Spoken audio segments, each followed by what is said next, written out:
es metafóricamente trasladarnos hasta la Comunitat Valenciana, porque este martes se anunciaba que el Partido Popular y Vox han llegado a un acuerdo. A ver, era un acuerdo que sorprende a 0 personas. Realmente el bloque de la izquierda no suma mayoría absoluta, así que era prácticamente evidente que iba a gobernar la derecha, pero bueno, hacía falta formalizarlo en este acuerdo de gobierno en el que, como digo, Partido Popular y Vox se van a, entre comillas, repartir las funciones, repartir los poderes, las consejerías.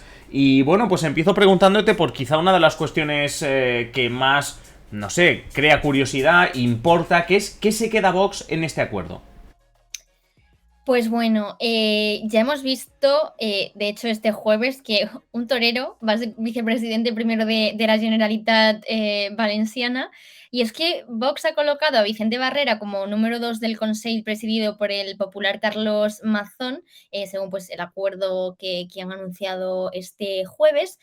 Y aunque en un primer momento parecía que Vox se quedaría con las consejerías, bueno, consellerías de Educación, Asuntos Sociales y Agricultura, Barrera finalmente va a tener competencias en cultura y también dirigirá la Consellería de Justicia, Interior y Gobernación y la de Agricultura. Hay que decir que esta presencia de Barrera, algo igual que decía yo antes, sorprende a 0 personas el pacto PP y Vox. Creo que solo Es sorprende a 0 o 0,5 personas la presencia de Barrera. Sí, porque desde el momento en el que apareció en la delegación negociadora de Vox junto al que fue candidato a la Generalitat, Carlos Flores, pues ya blanco y... ¿cómo es ese dicho? Blanco y Blanco y en botella leche, no sé. O leche. blanco y en No me salía. vasija, no sé. Así soy, bueno. Em, la cosa es que el torero no había formado parte de la lista autonómica para el 28M, para las pasadas elecciones, sino que iba el número 7 en la candidatura municipal de Valencia en las elecciones municipales. Pero tras el veto del PP a Flores por su condena en 2002, esto seguro que lo recordaréis porque se ha hablado bastante durante estas semanas, por maltrato a su exmujer, pues Vox ha querido colocar a Barrera como su hombre, ¿no? En el Consejo de Coalición. Y además, no con algo menor, hablamos, por ejemplo, de una vicepresidencia. No sé cómo significa esta designación como vicepresidente para el partido. Pues lo mismo, blanco y en botella, leche. Obviamente, esta designación lleva el sello estrella de los de Abascal. Al final, su designación como vicepresidente y en especial estas competencias de cultura lo que buscan es lanzar esa señal simbólica, sobre todo ya lo hemos visto en el mundo de los toros, aunque todavía está por ver si es del agrado de los otros colectivos culturales relacionados con esta área pues en la Comunidad Valenciana, porque Valencia, el mundo de los toros, pues al final tiene bastante presencia popular, pero tampoco demasiada, ¿no? Tampoco en exceso. Así que vamos a ver cómo se lo toman los valencianos.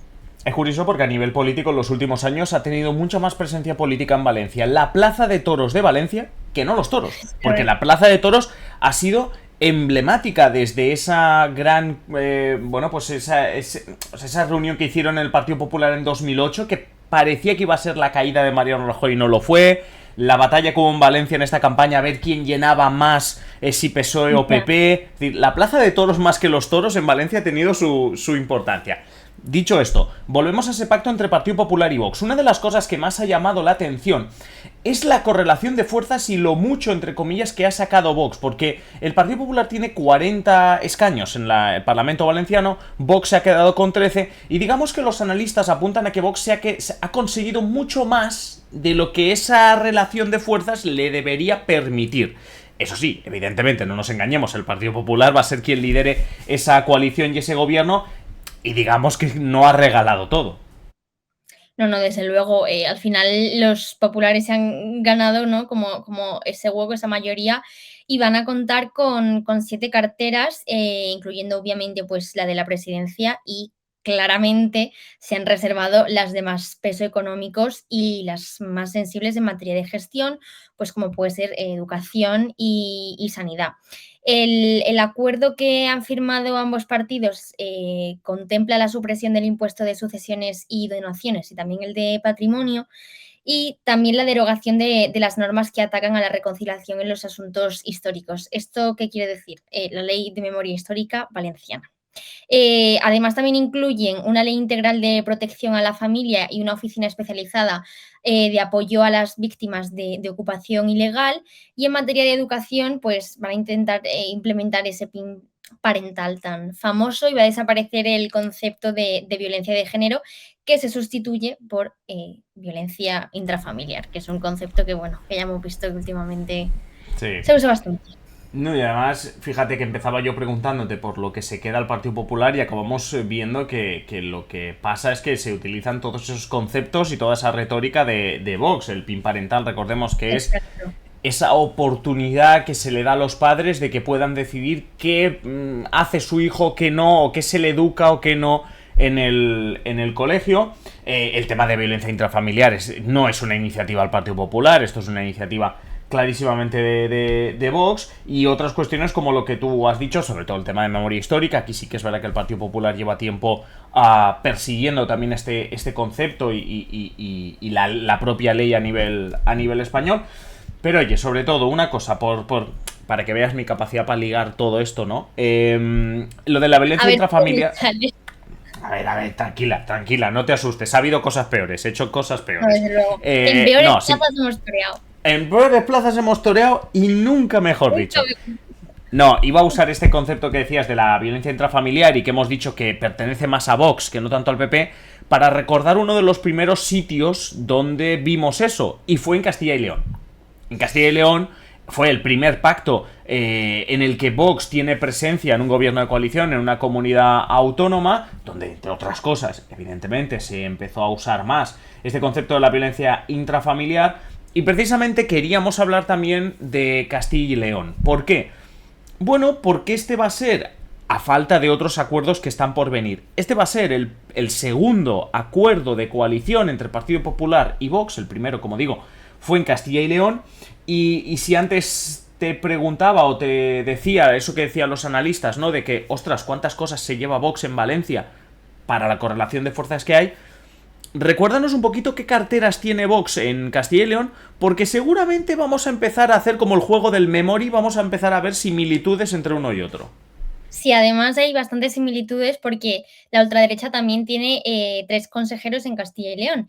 En las elecciones del pasado año se quedaron con la Consejería de Cultura, Turismo y Deporte, EGEM, la de Agricultura, EGEM, y la de Industria, Empleo y Comercio, y también con la vicepresidencia. Es decir, que se parece muchísimo a lo que estamos viendo actualmente en la Comunidad Valenciana.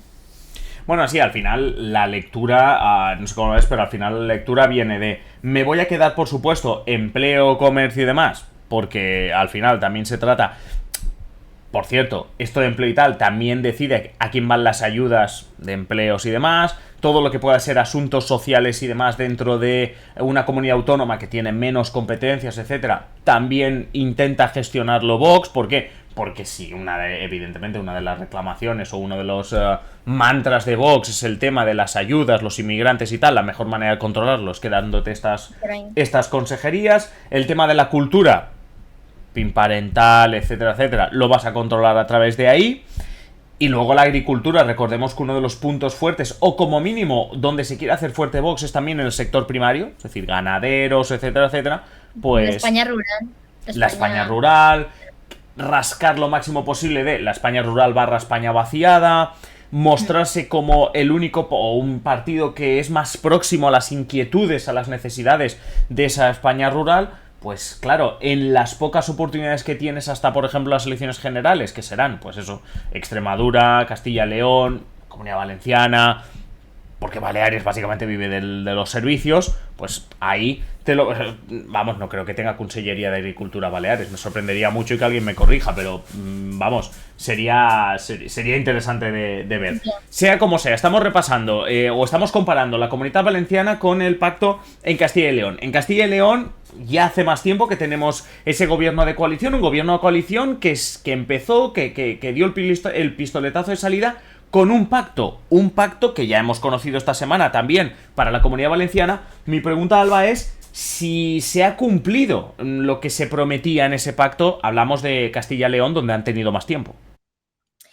Pues a ver, no ha conseguido convertir en ley esas condiciones que puso en ese acuerdo de gobierno, al menos de momento, pero sí que hay algo que Vox ha conseguido con esa irrupción en la Junta de Castilla y León, y es marcar la agenda política, imponer los temas que a ellos les interesaban. Por ejemplo, pues cosas que antes ni siquiera se cuestionaban, como el concepto de violencia de género, que era lo que ya hablábamos antes, las políticas de igualdad, la memoria histórica, las medidas ambientales, y lo vimos hace poco también, ¿no? Con ese protocolo para limitar el acceso al aborto que al final pues no se ejecutó, pero sí que es verdad que aunque no ha llegado a eso, a legislar pues esos principios, sí que ha conseguido que pasen a una escala nacional, cuando eso antes era algo impensable. Básicamente, entrar en el gobierno de la Junta lo que les ha servido es para generar debate público en un espacio legítimo, que eso es súper importante.